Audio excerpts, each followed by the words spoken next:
সব বিবাহিত দম্পতি তাদের বিয়ের বন্ধন শক্তিশালী করার জন্য প্রয়োজনীয় পরামর্শের খোঁজ করেন। যখন বোঝাপড়ার চেয়ে ঝগড়াঝাটি বেড়ে যায়, তখন দম্পতিরা সাধারণ বিয়ে সংক্রান্ত উপদেশ মেনে সমস্যা সমাধানের জন্য যথাসাধ্য চেষ্টা করেন। কিন্তু স্টোরি টাইপিক্যাল পরামর্শ সবসময় সহায়ক হয় না, বিশেষ করে যদি সমস্যাটি বড় এবং জটিল হয়। নতুন দম্পতিদের বিয়ে সংক্রান্ত উপদেশগুলো মন দিয়ে মানতে হবে, যা তাদের অত্যন্ত সাহায্য করবে। দম্পতিরা সম্ভবত আগে শোনেনি এমন কিছু কার্যকরী পরামর্শ এখানে প্রকাশ করা হলো। স্বামী স্ত্রীর সম্পর্ক ভালো রাখার সেরা 5টি উপায়। চলুন তবে শুরু করা যাক। উদ্দেশ্য, কাজ কিংবা কথা নয়, এর পেছনে উদ্দেশ্য দেখুন। সবসময় মনে রাখবেন এবং ধরে নিন যে আপনার সঙ্গী আপনাকে আঘাত করার মতো কিছু করবে না। এতে হতাশা, দোষারোপ এবং অপরাধবোধ অনেক অংশে কমে যাবে। আপনার সঙ্গীর সব কাজ ইচ্ছাকৃত নয়, তা জানা থাকলে ঝগড়াঝাটির সময় বলা কথা নিয়ে পরবর্তীতে ঝামেলা হবে না। যদি জানেন যে তিনি আপনার প্রতি ইতিবাচক, তবে তাকে ক্ষমা করাও সহজ হবে।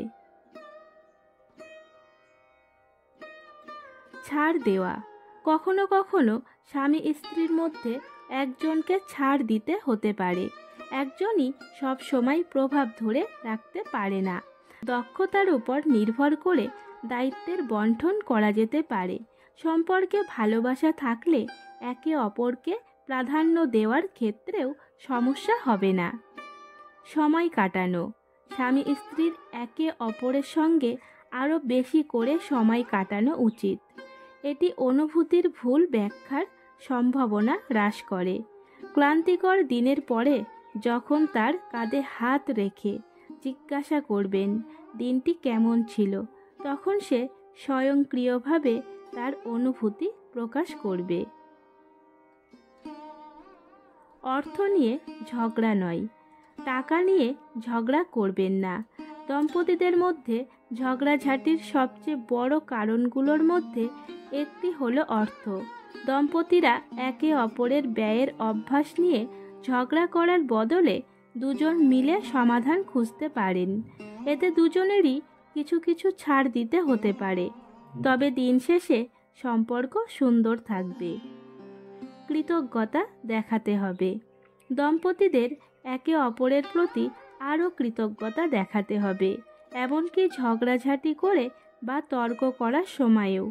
একসাথে খারাপ এবং ভালো মুহূর্তগুলোকে সমানভাবে উপলব্ধি করতে শিখুন।